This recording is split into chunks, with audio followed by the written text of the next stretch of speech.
दोस्तों, क्या हमारे देश में डेमोक्रेसी खत्म हो चुकी है? क्या हमारा देश सच में largest democracy in the world अब नहीं रहा?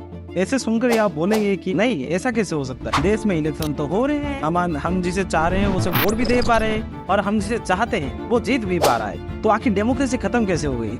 दोस्तों, आगे वीडियो में आपको कुछ ऐसे चीज दिखाने वाला हूँ जिससे आपकी आंखें खुल जाएंगी।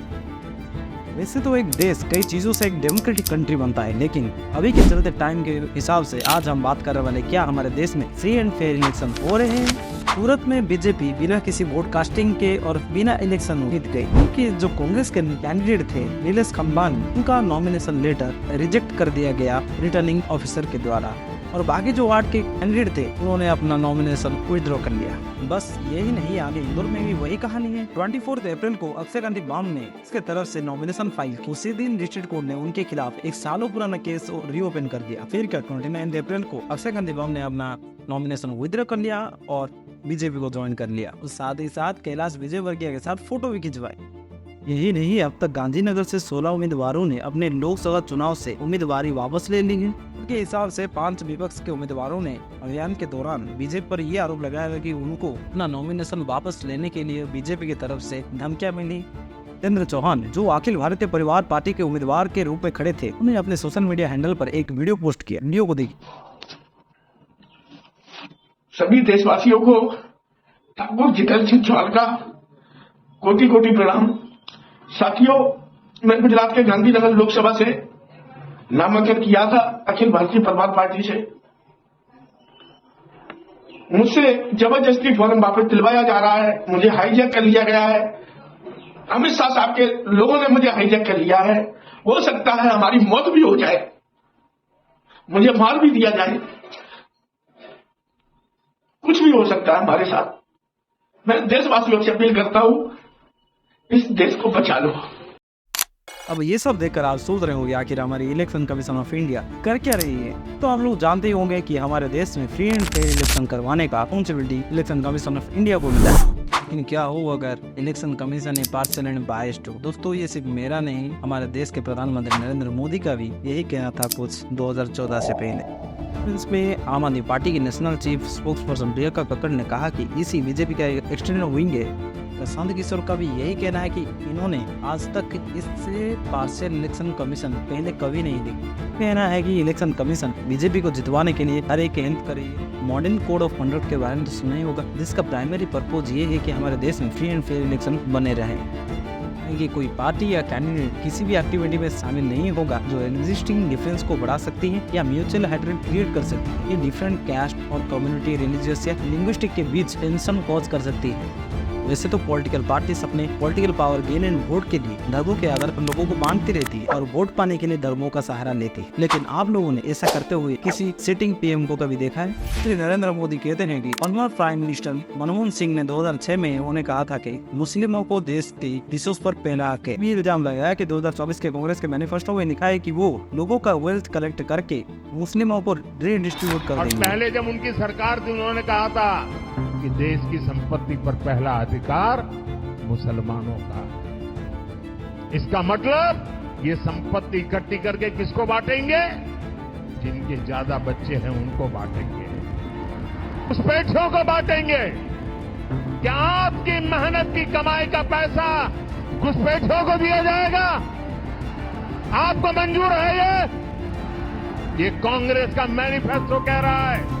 ये सब जो नरेंद्र मोदी ने अभी कहा, ये सब के सब झूठे आरोप हैं। अगर आप ठीक तरह से कांग्रेस के मैनिफेस्टो को पढ़ते हैं, अगर आप पीडीएफ में सर्च करेंगे कि रीडिस्ट्रीब्यूशन, तो इसका कोई भी रिजल्ट नहीं आएगा। तो chief election commission Rajiv Kumar ने कुछ ये कहा था कुछ ही दिनों पहले, आप जरा सुनिए। Not be allowed to create fake news which is not based on facts because it can disturb the public order. ये अफवाहें फैलाते हैं। सोशल मीडिया के बारे में आप सबसे भी एक अपील है कि थोड़ा देख लें, मतलब जो आया उसको आगे नहीं करना चाहिए। इसमें एक बहुत बड़ा झूठ का बाजार भी है। झूठ के बाजार में रौनक तो बहुत है, गोया बुलबुले जैसी तुरंत ही फट जाती है। पकड़ भी लोगे तो क्या हासिल होगा सिवाय धोखे। I mean statements which should inspire rather than divide. Issue based campaign हो, hate speeches, religious speeches, private life का criticism is what is absolutely avoidable. अगर आपको लगा होगा कि प्रधानमंत्री नरेंद्र मोदी के ऊपर कोई एक्शन लिया जाएगा, इसका जवाब है नहीं।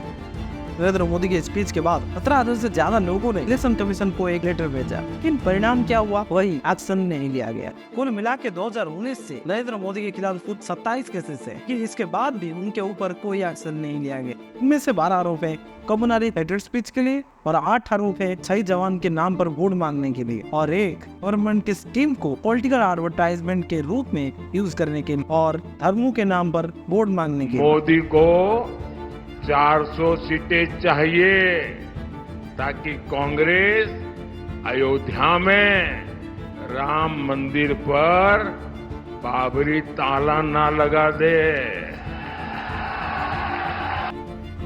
सपा कांग्रेस वाले सरकार में आए तो रामलला को फिर से टेंट में भेजेंगे और मंदिर पर बुलडोजर चलवा देंगे।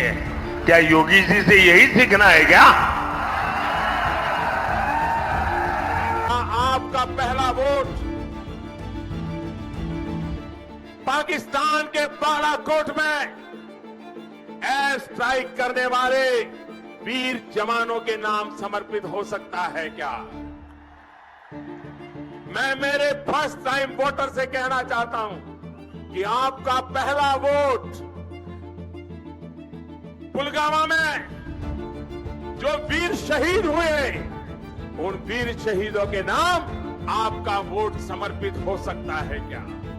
है कि कोई भी पार्टी वोट पाने के लिए जाति या संप्रदाय के आधार पर भावनाओं पर कोई भी अपील नहीं की जाएगी। मंदिरों और चर्च और मस्जिदों का पूजा के अन्य स्थानों का अप्रचार के लिए नहीं इस्तेमाल किया जाएगा। तो आप इन पोस्ट को देखिए। वोट देने जा रहे हैं तो ये जरूर याद रखिएगा, रामलला का मंदिर किसने बनवाया? रामलला नवनिर्मित भव्य व दिव्य मंदिर में विराजे, अब अयोध्या के विश्व भर में आस्था के केंद्र के रूप में विकसित करेंगे। हैशटैग फिर एक बार मोदी सरकार। और आर्य में सनातन का परचम लहराता रहे, इसलिए संसद श्री प्रदीप कुमार सिंह जी को चुने। गृह मंत्री अमित शाह अपने रैली में वो श्री राम की तस्वीर दिखाकर हिंदुओं को वोट मांग रहे हैं। ये एमसीसी का वायलेशन नहीं है, ये सब नियम के खिलाफ नहीं है। आपको क्या लगता है, क्या ईसीआई को नरेंद्र मोदी के ऊपर एक्शन नहीं लेना चाहिए था? क्या ईसीआई नरेंद्र मोदी से डरती है एक्शन लेने से? इन सब स्पीचेस के बाद ईसीआई ने उनको क्लीन चिट दे दी, फिर भी क्लीन चिट मिल रही है। ऐसा होते हुए आपने कौन सी डेमोक्रेटिक कंट्री में देखा है? देखकर भी आपको अगर लगता है कि हमारे देश में डेमोक्रेसी पर कोई भी खतरा नहीं है, वेट कीजिए मेरे नेक्स्ट वीडियो के लिए। हाँ, लाइक और सब्सक्राइब करना मत भूलना। मिलते हैं अगले वीडियो में। वंदे मातरम।